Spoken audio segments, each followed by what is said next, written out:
Ilang oras na kaupo dyan, wala pa rin kain. Ayan, inabot gutom. Pero makita mo, doon sa labas ng bansa, ayo, nandyan nga pala ako, no? Ayan, kaya matutuwa ka. Kaya lahat ng pagod nawawala. Okay? So, magandang hapon po para sa inyo lahat, no? Ako pala si Mr. Sam Carabaosa, no? By the way, Mr. Sam Carabaosa ng AMIPA OFW, Monday hanggang Saturday. Nandito rin po kami. Imbita na Mr. Sam. Bakit nandito? Nandito kami dahil sa napakalagang mga services para sa inyo. Ang iba nagtatanong, Mr. Sam, ano naman mga services na yan? Ang lagi pong sagot, ganito, mamaya, inyong malalaman ang buong detalye sa akin magpapalit. Kala niyo sa part ko, walang inaantok. Lahat ng antok, gising. Lahat ng gutom, busog. Pag uwi ng bahay, masaya pa rin. No? Nagtaka si Mrs. Pagdating ng bahay, no? Nakangiti pa rin si Mr. o si Mrs. Nung tinanong, mahal, kamusta ka na? Kanina pag alis mo, parang ang bigat na problema mo. Pero ngayon, natapos ka lang magpidos, parang sobrang mong saya. No? Sobrang saya. Bakit? Hindi man lang sumasagot. Ang nangyari, habang tinatanong, ngiti lang ng ngiti. Tawa lang ng tawa. Yung pala, hindi naman talaga busog. Nalipasan pala ng gutom nung nasa pidos. Kaya sana, pagdating sa part ko, walang inaantok. Bakit? Alam ko, at alam nyo na rin yan, pag ikaw ay antukin, ihanda mo ang sarili mo. Kasi bakit? Pag nakaidlip ka dyan, sigurado, bigla na lang aangat yung puwet mo sa upuan. Ha? Mamaya. So kaya ako nandito. Ang part ko, hindi po ako pag-ibig, hindi po ako PhilHealth, hindi po ako insurance, no? Yung sa part ko is, pagmamahal. hindi pagmamahal. Okay! Ako yung kasunod na speaker. Alin to? Wala na po dito. Bakit tayo nyo po dito? Ha? Yung nasa likod.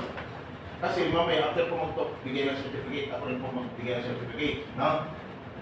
So ngayon, ang unahin ko bigyan ng certificate, yung dito sa harapan. Mag-consume siya ng 3 minutes. Tapos double check ka. Habang sinicheck mo, kung umabot na ng 3 minutes, hindi pa natapos, baka dito lang. Yung nasa likuran, kahit maaga kang dumating dito, babalikan mo na kinabukasan. Yung certificate mo. Kaya ako, sabi ng uwa, dapat sa loob ng pidos, hindi watak-watak. Dapat naka-intact lahat dito. Ito, bakante ito. Euro na konti. Kasi, kahit nasa likod ka, no? Sigurado mamaya, ikaw pa rin ang nauna pag lumipas ka sa harapan dito. Mag-ginawa si Sir talaga Kaya ang ginawa, ilit din yan eh. Kaya naghanap ko ng pwesto dito Yan. Ano mas ko rin? Yan. may tinit eh. Hindi watak-watak kasi nung galing ako sa Marawi, nung nasa Marawi ako, parang ganito din ang sitwasyon. Tao doon, galing sa Marawi nun eh. No? Ayan, kasi dito sir. Yung mga kakugi, mas maganda dito sa harapan. Yan, katapat yung mga French girl, no? Yan.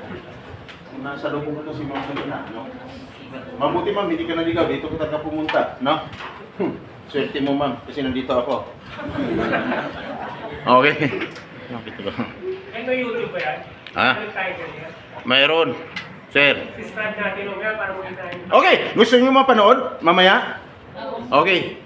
Buksan nyo. Hindi na ako magbukas ng projector dito at saka yung PowerPoint. Ngayon, kayo ang utusan ko. Kung may data kayo, buksan nyo yung cellphone mo. I-search nyo. Kung may data kayo, i-search nyo. Kagapay SCTV. Sa YouTube. Kagapay, buksan mo. Lahat. Facebook. Try nyo. Para hindi ko napabaan yung pinto ko. No? Wala. Dati 1.5 hour.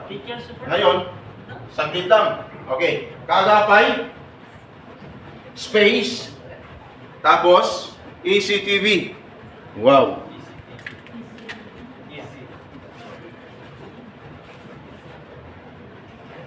Sabihin niyo kung nakasembrilyo kulay itim. na parang cowboy. Tapos,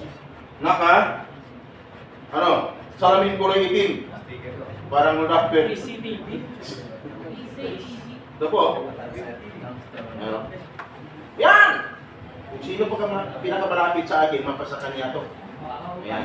Ano ba? Sticker po to. Sticker yan, no? Pag-indoor lang. Ma'am, gusto mo?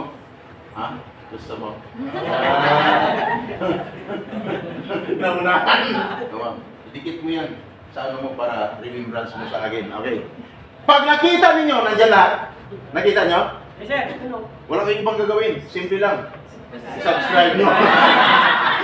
Bakit? Pag na-subscribe nyo, wow! Habang buhay, nasa labas kayo ng bansa, may punta tayo, di ba?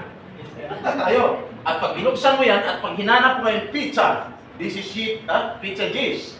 No? Makita mo, Pizza J's. Nagpidos ka. Kayo yun. Di ba? Makikita niyo yung mukha nyo. Di ba? Okay. Ibang mga mukha. Ayan. Subscribe nyo na. Okay. Ayan. Hindi ako mahilig magpa-viral. Kaya kung mahilig lang ako nagpa-viral, since year 2000, dapat mayaman na mayaman ako. Kung sinibayan po si Senator Rapi Tulfo, sana pareho na kami ngayon. No? Kaya lang, wala talagang balak tumakbo as politika, no? Politiko. No? Hanggang dito lang ako. Mas maganda yung simpleng tao, simpleng dating, no? Simple lang, pero no, rock. Yan yung sabi ma'am. Ma'am. Okay. Ayan, Sagapa Space ACTV. Yan. Mapapanood nyo. Yung hindi ko lahat sabihin. Anong mapapanood? Yung mga binabatukan ng employer. No? Sumbong dito, sumbong doon. Kung saan-saan ang nakarating. Nandyan. Schedule, ilang buwan na, wala pa rin action. Mapapanood nyo dyan. Yung nagtatrabaho doon, tapos ang trabaho, ilang buwan na trabaho, ilang taon na trabaho, pauwi ng Pilipinas, inuhold pa doon sa accommodation. Lahat ng mga benefits na nasa kanila naubos. No? Wala tira, pati sa pamilya, nandyan. Yung babawiin ng passport dito sa Pilipinas, sisinisingil lang 70,000, no? Bawiin ng passport, sa taon hindi nakalis, pag mabayarin ng 70,000, nandyan. Naksyonan po lang binayaran. No? Nandiyan, alamin yan, mga binabawian po ng passport. Yung minsan yung YouTube, yung ko nakuha lang kung saan saan. No? Nagpapatulong. No? Tapos, puro may pira. Hindi na nakalis. Pagkakapirahan pang OFWs, nandiyan. No? Nandiyan. Pero yung hindi na nakalagay dyan, kasi year 2005, wala kong cellphone noon, ma'am. No? Yung 2005, na tinulungan ko yung tatay niya, isang close-in bodyguard ng isang retired na general, tinulungan ko kasi year 2001, nanalo na, ang reward 750,000, hindi pa rin nabayaran. 2005, inirefer sa akin, inaksyonan ko, yun, nabayaran ng 750,000 yung tao na yun. Nung mabayaran, kasi libre na ng serbisyo, yung anak niya, binigay sa akin. Ma'am, kahawin mo.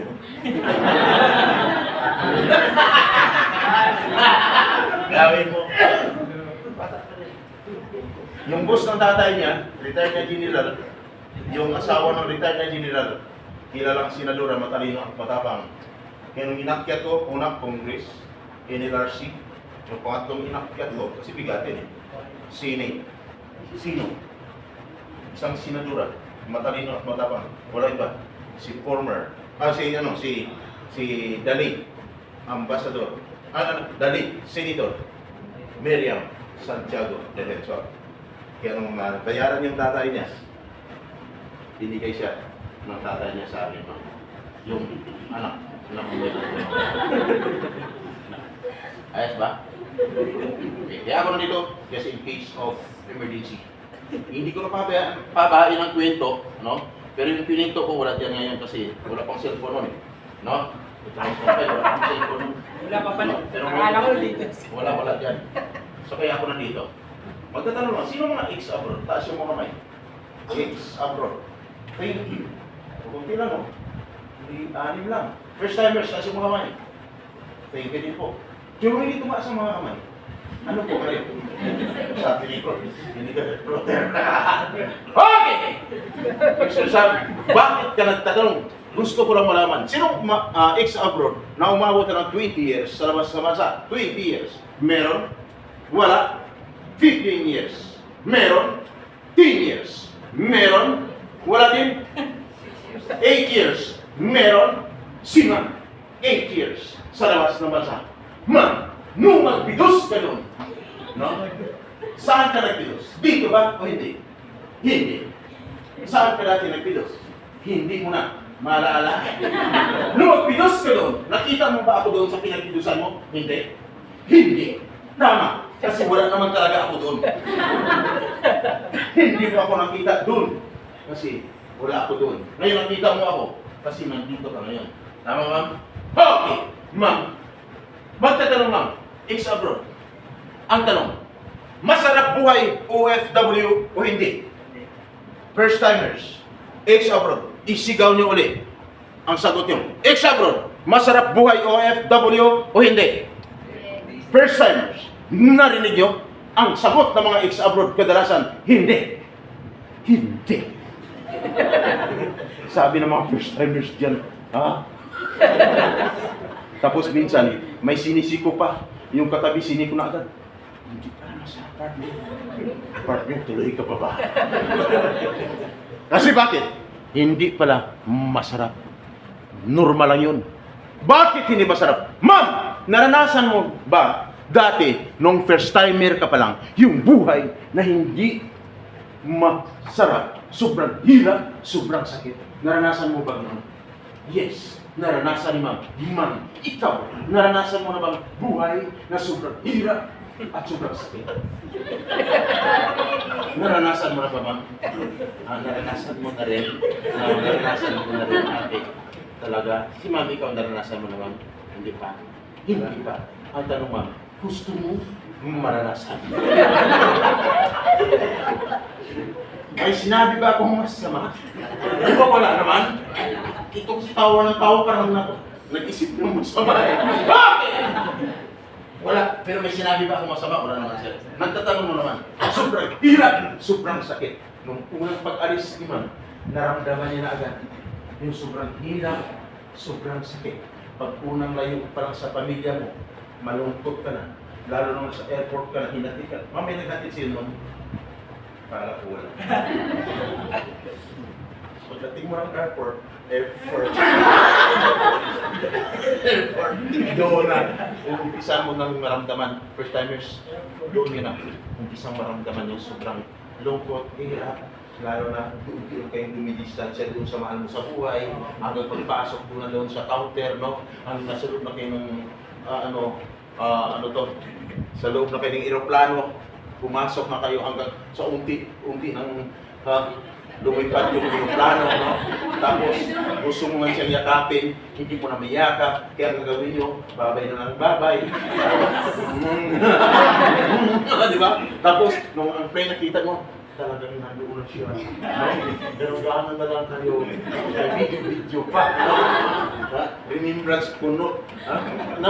Nung sa airport ka, tapos itong plane, tapos nung unti-unti nang pumasok sa ulap, no? Wala na talaga. Ikaw naman nasa taas, silip mo ng silip. Naranasan niyo ba? Dito ako sa may bintana, nakipag-agawan pa, na hindi ka naman talaga yung mo seat talaga, hindi naman talaga sa may bintana, nakipag-agawan pa. Ako dyan, ako muna dito, pinalis, nakipag-away pa. Kasi gusto mag-selfie, mag-picture-picture. Hindi mo na talaga makita. Kasi nasa taas ka ng sa taas na kayo ng ulap sila, nasa baba. No?